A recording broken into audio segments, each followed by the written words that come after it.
রান্না করুন এই বঙ্গে। পনির তো আমরা রোজই খাই, তবে একই পনির খেতে খেতে যদি মুখে চড়া পড়ে যায় তাহলে চটজলদি বানিয়ে নিন অন্য পদ্ধতিতে কাশ্মীরি হলুদ পনির। চলুন দেখে নিই আজকের রেসিপিটি।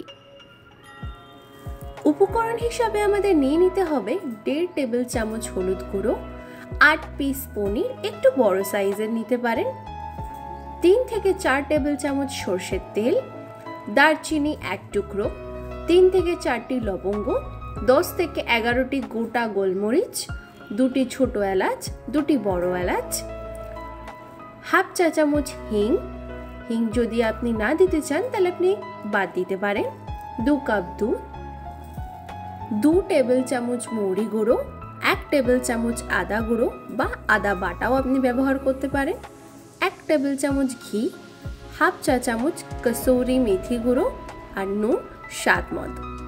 জেনে নিন কিভাবে এটিকে বানিয়ে নেবেন। প্রথমে একটি বড় পাত্রে জল নিয়ে তা উনুনে বসান এবং ওই জলে একটু হলুদ দিয়ে দিন। হলুদ দেওয়ার কিছুক্ষণ পরে পনিরগুলো দিয়ে 3 থেকে 4 মিনিট সিদ্ধ করে নিন।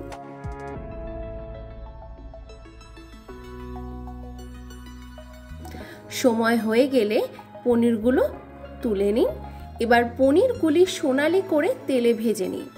ভাজা হয়ে গেলে 1 থেকে 2 মিনিট নুন জলে রেখে দিন। এবার বেঁচে যাওয়া তেলে এক এক করে দারচিনি, লবঙ্গ, গোলমরিচ, ছোট ও বড় এলাচ দিয়ে দিতে হবে। ভাজা হয়ে গেলে তাতে হিং দিতে হবে। এবার কড়াতে দুধ দিয়ে দুধের মধ্যে এক এক করে হলুদ, মৌরি গুঁড়ো, আদা গুঁড়ো বা আদা বাটা দিয়ে দিন। এরপর স্বাদ মতো নুন দিয়ে 3-4 মিনিট মাঝারি আঁচে ফুটিয়ে নিন।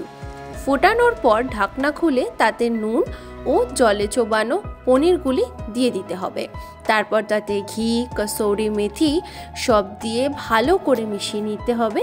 মিশিয়ে নিয়ে 7 থেকে 8 মিনিট রান্না করে নিন। তাহলেই তৈরি হয়ে যাবে আপনার সুস্বাদু কাশ্মীরি হলুদ পনির এবং গরম গরম ভাতের সাথে বা রুটির সাথে আপনি সার্ভ করতে পারেন। নিজস্ব সংবাদদাতা, সংবাদ শিরোনাম।